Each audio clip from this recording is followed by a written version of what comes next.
Welcome back to another episode of Credentialed. Justine Fernandez alongside Jillian Mealy. And in this episode, we are talking the ever-changing work dynamic. How do we balance this thing called work, life, and this new virtual demanding world? And what do we think about changing office and work norms? That is all ahead on this episode. And Julian, I think I have to start with, I think people are burned out. Everyone I talk to, Yes. friends, my husband, family members, clients that I work with in my day-to-day job, they all tell me how busy they are. Yeah, you're right on that. They are busy. People are super busy right now. People are burned out. I can speak from experience. So, as you know, Justine, because you went through an MBA program, when I've been going through mine, you take a bunch of different classes. And one of the classes I took about a year ago was a leadership class. And in the class, they give you a bunch of assessments to really test your leadership style and things like that. Well, one of them was an actual job burnout survey.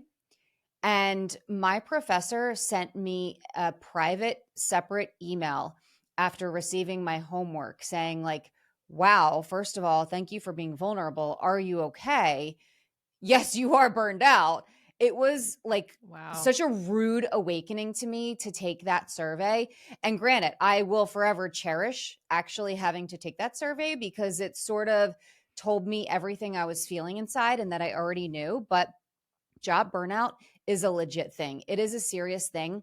And I don't know why people are so burned out right now. For Mhm. me, anyway, I can speak from my experience, and it's obviously different for people and different for different industries. But in the news business, the broadcasting industry, and I don't know if you feel this way, Justine, I feel like just as time has gone on, a lot of companies, a lot of stations are trying to do more with fewer people, and their demands are higher than ever. The hours are longer than ever. Sometimes the expectations are more unrealistic than ever. Certainly not every circumstance, but I feel like that's happening a lot lately. And I don't know why we got to this point. I think for sure in news, you had to be everywhere. Where it started out, you were getting things ready for television. And then we have all these other mediums that we now have to reach people on True. too. So, which a social media editor could be another full time job that you're now asking journalists to post and be present and have an opinion on those platforms as well. I think from my perspective, there is something about virtual calls and Zoom that is so exhausting. I think it is hard on your brain. I think it's hard on your eyes, even. And I think that the amount of time we spend on the computers is definitely contributing to the burnout. There are some days where I am on the computer, either in a call or working on a deliverable from 7:30 in the morning until 7:30 at night. Why is it though? Okay, so aside from like looking at the screen and the blue light and all of this, because you're right, what is it that's so, I guess, mentally exhausting and draining about this virtual work? Because I feel it. I'm working from home oftentimes now. And some days I'm like, I mean, gosh, like I barely left my house and I'm exhausted. Like, Mhm. Yeah. why? I think we're supposed to go out in the world and have in-person conversations. I think a conversation that you have in person is 3 times less taxing. And at least for me and my work, those are the reasons I go into work in an office to Hmm. collaborate. I think collaboration is so much more effective in person to learn when I'm new at something, right? You can ask so many more questions. So if you're newer in role, so many benefits to going in office. Like even the little things you don't want to bug someone about, like, hey, how do I submit this form? Those are all things that I think create there takes so much more work to do digitally or on a call virtually. What do you Yes, think? I think you're right about that. And I also think it's the whole like you learn things from other people. You talk about collaboration and you're energized by other people. You get to read their body language. You get to, I think, assess more through conversation in person versus just over the computer. And I think you can be productive in both manners. I do in both situations, but I think you can be more productive as a team when you're in person. Mhm. Mhm. Yeah, and I think you said an important thing there. Like you are can be really productive at home and virtually, like there's no doubt about that. So then knowing kind of what this new environment demands of us, demands of the workforce, how do you juggle that? Especially for you look at us, Jillian, we have multiple jobs, multiple priorities. We get this question a lot. Well, you've got like 17 jobs. So why don't you start? Currently the count is at 3 if you count this podcast. I think one, the extra jobs are things I really enjoy and that energize me. So they don't feel like work. So if you're going to add something to your plate when you're already busy, if it's something that energizes you, you get excited about, you're passionate about, it doesn't feel like work. Sure. And I think you have to be regimented about your schedule. Like, yes, has my social life has been a bit sacrificed? Yes, but I'm getting to do something I really love. And I think you have to carve out time. So I know, for example, if I'm in the basketball season, when I'm in studio and I'm covering games, I know that a night that week, I'm going to be spending a couple hours prepping and studying for those games. Yep. So I plan for that. I know that a night in that week, I'm not going to get to chill or do my workout classes after work. I'm going to have a night where I'm going to be spending some time reading articles and prepping for the games that I have later that week. I think it's all about diligence, and it's all about setting your priorities and scheduling and prioritizing. You know, Justine, we've talked about it. School's hard. I'm going to be wrapping up my MBA in the next few months, and I decided to take my last class, which is what I've heard is a very difficult analytics class, along with my capstone at the same time, starting January 16th. And I already know it's going to be a nightmare. Like I've already been told this is going to be extremely challenging, but I've already told those closest to me, my family, friends, boyfriend, I've told everyone, I'm like, you're going to have to understand that for these 8 weeks, I have to focus. And I Mm-hmm. think that this is what we have to do in all of our lives and remind ourselves to do is set those priorities, focus in on what your goals are for that period of time. For me, it's going to be those 8 weeks. For you, it might be basketball season. For someone else, it might be, I don't know what, maybe summer. If I know my friends are teachers and they have to prioritize their summer because it's limited time that they get off to do things with their family, with their friends, and those things that they can do without school being in session. So for everybody, it's different, but prioritizing and focusing, and I'm learning this as I'm going along, not putting your energy on too many things at once, because I've been guilty of that for a lot of my life, especially this last year with sort of developing out my work and my business. I've been guilty of having all these ideas and wanting to do all these things. And then you're like, okay, but I need to reel it in. Like I need to Mm-hmm. pick these few things and I need to focus on them. And I think with this world where so many people are still online, it's very easy, especially as you know, if you're working from home, to get sidetracked and start all these projects and do all these things. And oh, let me throw in this laundry while I'm in between calls. And before you know it, your brain's like, I can't, I Mm-hmm. can't focus right now.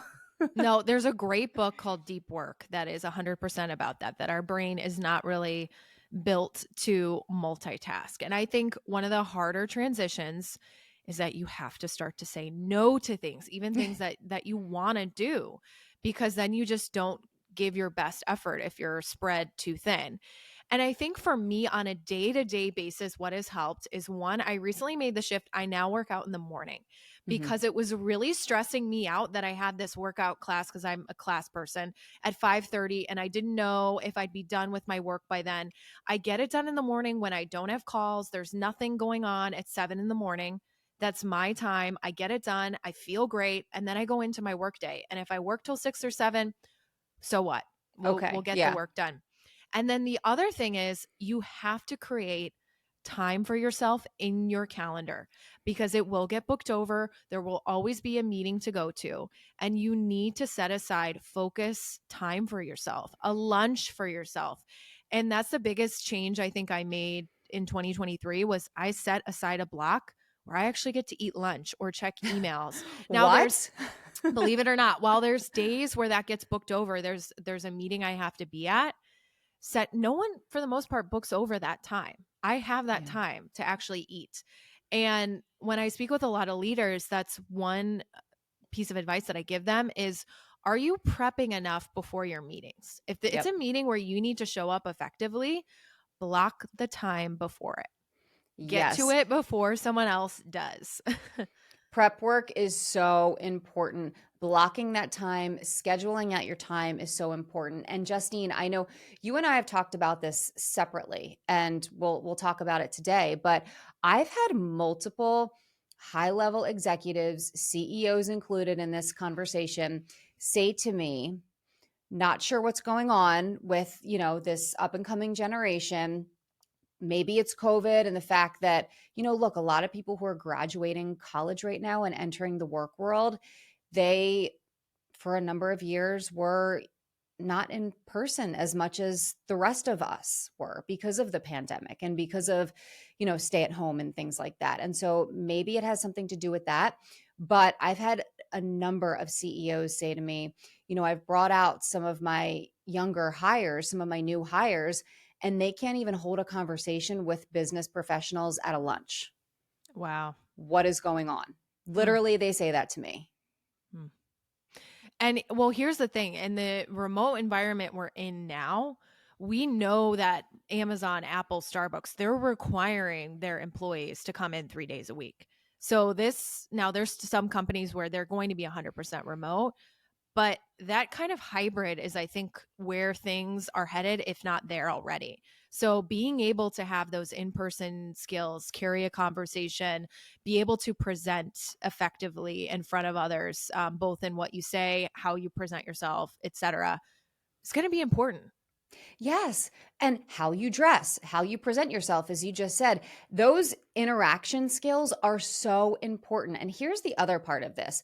You and I have worked in person our whole lives, and we worked from home. I'm working from home more now than I ever have. But during the pandemic, you went back to school and you were at home, you were in school in person full time and stopped working for a little bit. But we already have that foundation of what it's like to go into an office every day, to go into work every day, to be required to be there 5 days a week, to have those interactions, to know how to handle yourself when you have a crisis or when you have a conflict or when times are good at work. It runs the gamut. We've already had all of those experiences, but the people graduating college now haven't. And Mm. so I actually don't know how I would handle it if I was graduating college right now. Didn't even have all of my college time in person because of the pandemic. And now I'm entering into this work world where maybe it's a work from home job, maybe it's a hybrid job, not sure. But how do you develop those skills then if you're not developing them in the workplace 5 days a week? I think that you also can get some of them on a virtual call. Maybe those are the opportunities where you practice speaking up and getting comfortable, and then you can put those into practice in person. I also think for a vast majority of jobs, if they're not requiring you to go to an office, you can still go into the office. That's 100%. Like when we think about things that we might miss by being virtual, you miss that networking time that hmm happens organically at an office. You miss that opportunity to ask questions, which I talked a little bit ago, or ask somebody more senior, "Hey, how would you approach this?" Or, "Hey, I'm running into this." I just think that sometimes you just don't build relationships as effectively as you might in person when you're virtual. What else do you think might be missing when we No, stick to an only virtual approach? I agree with you 100%. The networking, especially for the younger generation, is huge. And I think that it's unfortunate that they've probably, a lot of them anyway, not all of them, but have missed out on that because of the experiences the last few years. But I think the networking, I think those conversational skills are huge because, yes, you can get some of it online. But I will tell you, and as you very well know, Justine, speaking to a television or speaking to a teleprompter or to a Mhm. camera in a studio is very different than speaking to an audience that you see in front of your Mhm. face. And Mhm. I'm giving this example of our time in broadcasting. It's a different it's just a different experience. So many people say to me, "Oh, well, you've spent your life on TV, so you must not get nervous when you give presentations or speeches." And I'm like, "No, like I don't usually, but every now and then I will because it's different." And so speaking to a computer, even though you're still speaking to people on the other end and you can see their face and you can see some reactions and get some responses, it's still different than having that same meeting or that same conversation in a conference room or in an office or in a work environment. So I think that is huge. And that is something that I don't know where this is going to go. Like, are things going to stay hybrid forever? No idea. But I think it's a shame that if you're growing up and trying to enter this work world right now, Mm-hmm. that's how it is. Because I And think it's all hard. It's very hard. And I do find that I'm way less drained when I've spent a day in the office working with people in person as opposed to a day where I'm taking virtual calls. Now, I understand the argument though. I'm not to go into the office to then be on calls the entire time. Save Right. the commute time and take those calls from home. Get it? Makes sense. But I do think there's a certain something when you meet in person that it's organic, you bond, you learn faster. It's just not there as easily when you work virtually. No, I agree with you. So, where do we see this going? Because I'm actually surprised that more places haven't made people come back into the office full time than already have. I think that it's going to likely be a hybrid approach. I know there was an article by Forbes, 98% of workers want to work remote some of the time. Hmm. And I think that's going to be a really hard shift to shift back out of. Yeah. I've also seen articles where they say by 2026, some companies will be going back to 5-day in person weeks. I think it's that hybrid approach. Yeah. I think it's a targeted approach of you're in the office a few days a week and you take remote calls on those days where perhaps you have less in-person meetings, like a Friday, for example. Yep. But I think it would be remiss for young people to think that I can just be virtual. There's some companies there's a lot of perks with being virtual, right? You can do your laundry or if you really want to, or you can not dress up as much and be in comfortable clothes or squeeze in this and squeeze in that. That is a luxury, not the norm. And also sometimes just not as enjoyable to sit in your house all day on calls. And sometimes you do get free lunch at work. That's a perk. And a lot of companies are offering that to lure Right. people back in the office. Yeah. I'm just saying. Or the Just vending saying. machines there. Like you get those snacks that, Mhm. at home you look in your cabinets and you're hoping it's there, but it's probably not there. I would love your thoughts. Another hot topic around this is the 4-day work week. I love it. Okay. Tell me why. No, I mean, look, I don't know realistically what it would do for our economy here in the United States, things like that. I just say on the surface level, I love it because 2 days on the weekend has just never been enough for me. Like, I just always need that third day. And Hmm. I've been saying for years, I'm like, gosh, I'd love when I become president, we're going to have a 4-day work week. I mean, I'm never running for president, just clarifying, but that's the joke I've been making for years. I don't know. I think that that would help us with the work life balance a little bit more. I think maybe if we had a 4-day work week, again, I don't even know that this would be realistic. So I'm just romanticizing what this would be like, if you will. But maybe it would help with the work life balance. Maybe people would be more motivated to work harder in Hmm. those 4 days, maybe to be in the office for those 4 days, to give it their all those 4 days, and knowing that you have that 3-day weekend that you can do a little bit Mm. more with your time. I don't know. That's just kind of my thought on it. But again, not sure realistically if it's right. I hadn't thought about the office component of that, of if you have 4 days work week and the expectation is that you're in those 4 days, it is a little bit easier to justify making the commute because you have the longer weekend. I Right. do think we as a society, as a country, we work way too much. Hmm. I'm a hard worker. This is coming from somebody who likes to work. I have 3 jobs. This is not coming Yeah. from I don't want to work. I just think that our priorities are a bit off. Now, whether or not that answer to that is a 4-day work week, I don't know. I think weekends are too short. You're not ready by Monday usually. I feel like a third day would really help people come back, feel refreshed, etc. I think where I work, we get summer Fridays, and that is huge. Now, It's great. Fridays tend to be slower, But to know that you have that half day on Friday, whether you need to go travel somewhere, that's where it kind of came from, was because people take a lot of summer trips, Yep. or you can schedule an appointment during a work week day because it's hard. You can't get doctor's appointments on the weekends, etc. Knowing that you have that time set aside already for you for what you need to accomplish is amazing. And maybe that's kind of the right balance, because the one thing that is nice about Fridays is sometimes it can become a catch up day. So the things that you didn't get to earlier in the week, when things are a bit slower, you don't have as many meetings on Fridays, you can catch up on those.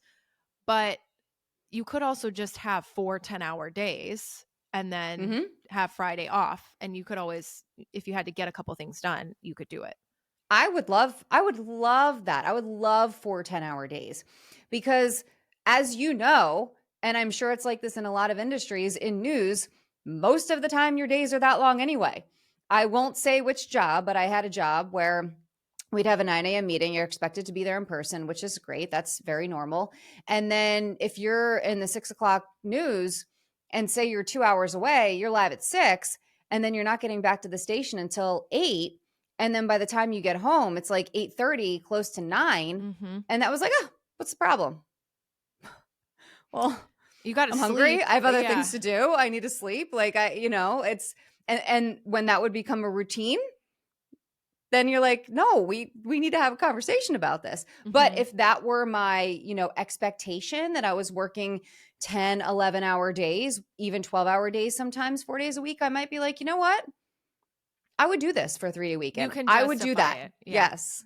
Mm-hmm. Yes. But when you're Mm-hmm. asking me to do it for 5 days a week and it's regular, to your point, I think we are overworked sometimes. Job burnout, going back to that. Yes. Do you think, because, there's a lot of talk about burnout and, this generation, you've heard it before, this generation just doesn't know how to work or et cetera. I'm from the school of thought that in having the experience I have now, it's real. I've Yeah. I've experienced it in news. I've experienced it working a more corporate job. I don't think anybody is making up the burnout thing. Like, I No, think we are expecting a lot of people. I agree with you 150%. Like, I couldn't agree with you more.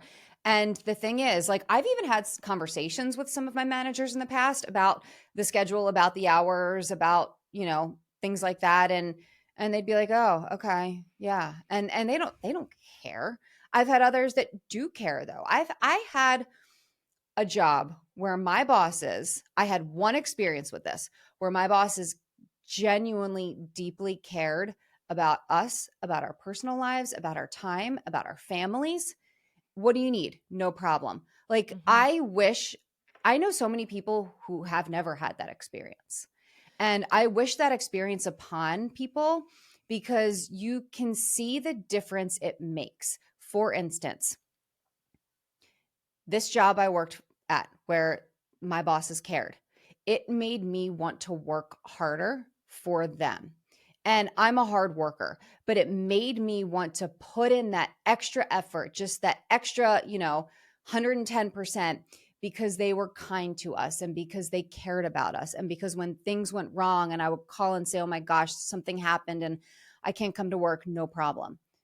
And it made you not want to abuse the system Hmm. ever. When the opposite happens, it makes you resentful and it makes you like, come on, really? You know what I mean? I think you're describing the leaders, the managers that you want to work for. Similar experience. I had a manager where my mom was going through a health scare, ended up all being fine, but at the time we were unsure. And I was at a big event that we look forward to all year. And my Mhm. manager told me, you get home as soon as you can. Some things are more important. And let me tell you, Jillian, I would have run through a wall for that Yep. boss. Yep. I was forever Exactly. touched by that. So for the managers, the bosses listening, these are the things that are important. And these are how you get 110% out of Yes. people. And these are the things that can either help or hurt the job burnout, I think. Hmm.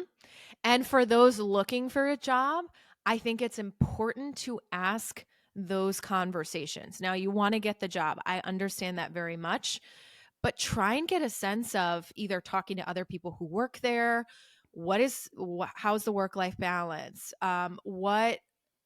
How do you prioritize this as a Hmm. company? What's in place to make sure, et cetera? These are conversations that you should be having in the job hiring process. Yes, I agree with you. And actually, I have personal experience with that too, where I accepted a job somewhere and I had heard little inklings of people being like, oh, I heard it's, interesting to work there. Or, oh, I heard, whatever, pick any line you want. And I was starting to be like, no, no, no. And again, Mhm. I'm never going to say where this was or who these people were. But then I got there and it all came true. And I was like, Mhm. huh. Okay. So to that point you just made, it does happen when you hear things or when you ask people what it's like to work somewhere or when you ask them what the work life balance is like, or are you able to be creative in your role there? Are you able to grow somewhere? All Mhm. of those things are so important because when you're unhappy in a job, that can lead to job burnout as well. I don't look at job burnout as just like, oh, I'm working a lot of hours and I'm tired. I look at job burnout as everything that goes into it, the leadership teams, how things are structured, if you're able to have creative liberties, if you're able to grow at a place in a role. All of these things, I think, lead to that pull between satisfaction and being unsatisfied in a job. Mhm. And I think that that in itself burns people out when you're unsatisfied in a job. Yes, and what you said there too is making sure your creativity in whatever form it may be it is not stifled is a huge thing. Because when you feel like one you cannot grow in your role anymore, whether it be intellectually or even just getting to the next level, that can lead to a lot of unhappiness and for people to go seek other jobs. You're so right. When we say burnout, it is not just about the hours, but that you're just fundamentally unhappy. Yeah. And we don't want that for anybody. No, we don't. So a great conversation here. We wanted to kick off the year with this one as everybody is headed back to work. We appreciate all of you listening, and we'll have another episode coming your way soon.